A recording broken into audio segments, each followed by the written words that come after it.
So the client says that this outlet cover isn't right. So I can see it's sitting,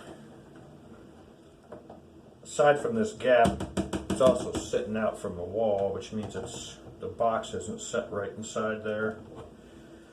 So first thing I gotta do is get the plate off.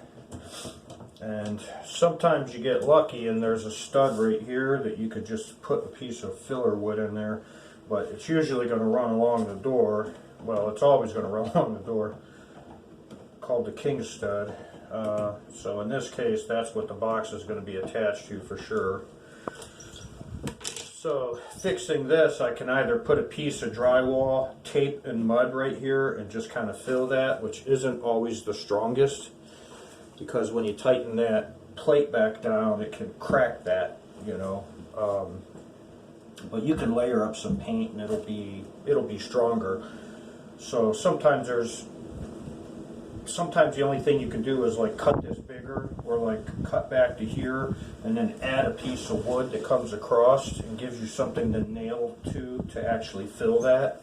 So even though it's small, you might have to make it bigger just to be able to fill it all the way to the edge of the box here. And really seems to be it.